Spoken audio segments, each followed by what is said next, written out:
Hi, I'm Lisa Olson, and I'll be your instructor for the first week of investigative reporting in the digital age, this massive open online course with the Knight Center for Journalism in the Americas. I'm very excited to have you as part of this class, and I'll be looking forward to hearing about your ideas for investigations. This week we're going to talk about techniques for starting investigations, whether you are a beginner doing your very first story or whether you are an advanced investigative reporter and you want to go deeper. And so we're going to be talking about both basic public records, basic principles of investigative reporting, and then I'm going to be talking about how to organize an investigation that centers on an individual or an organization, and talking about investigations that I did on a serial killer, a corrupt congressman, and a human trafficker. So I hope you enjoy week one. Hola, muy buen día. I'm Alejandra Shanik. I'm a reporter based in Mexico City. Currently, I'm an editor at Quinto Elemento Lab, which is a nonprofit organization that we founded in order to mentor, fund, produce, disseminate investigative projects by reporters across Mexico and across platforms. I have been a reporter for a series of decades now, so you can tell from my white hair. I cannot disguise that. I have been a local reporter in Guadalajara for many years. This is in the western part of Mexico, near the sunny beaches of Puerto Vallarta, which you may know. But I have been an investigative reporter also in Mexico City, in the safety net of newsrooms, and also as a freelance reporter. I'm going to be your instructor in this second module of this online course organized by the Knight Center of Journalism of the Americas. This course is free, and as you know, it's open to reporters both with and without experience in investigations. Our work in this coming days is going to be centered in how to transform an idea into an investigative project, how to make a plan of attack, and how to stay focused while sifting through piles and piles of testimonies, documents, and data. Although each story will come with a very different set of challenges, we will take a look at a method that can help us handle whatever story we decide to investigate. We will discuss how to go from a story idea or a hunch to a hypothesis and a viable investigation project. We shall talk about the different phases of an investigation and a set of routines that can help us stay focused and happy and productive, instead of adrift or in despair, knocked down by an information avalanche.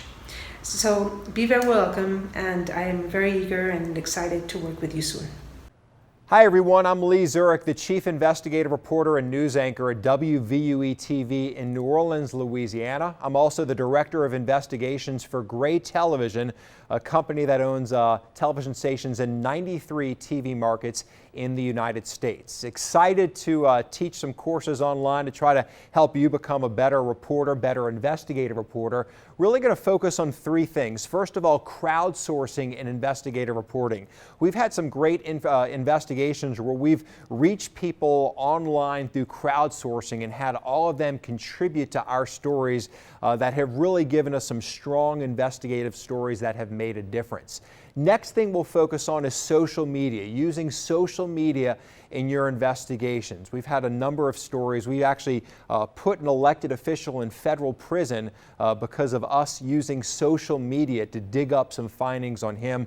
We'll show you some pretty good tips on using social media in your investigative stories. And last, we'll delve into confrontational interviews. There's really two focuses here. First of all, there's what we call the unscheduled interview, someone who won't sit down with an interview with you. You actually have to go find.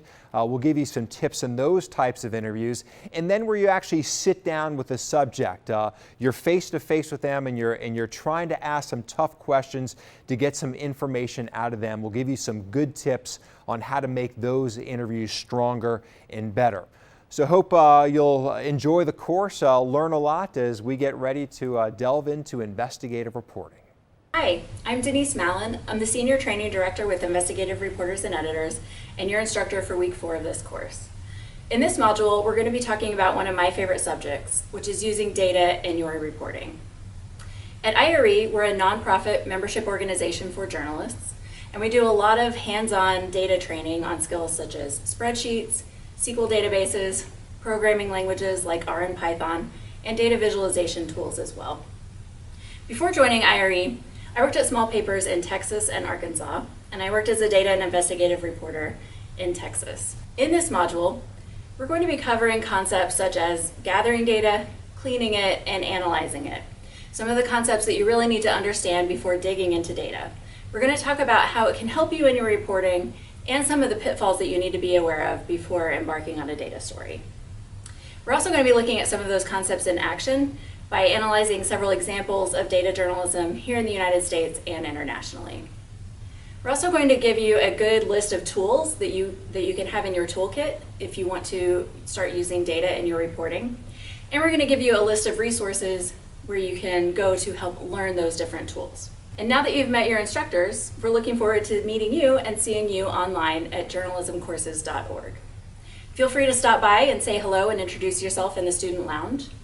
We also have an optional Facebook group that you can join if you would like more interaction with your peers there on Facebook. Every week you're going to receive an email at the beginning of each module from your instructor, giving you more instructions and details about that module's materials. All of the materials will include lecture videos with your instructor, discussion forums where you can dig into the issues and discuss with your peers. There will also be further readings and quizzes each week. So thanks again for joining this course. We look forward to working with you, and we'll see you online.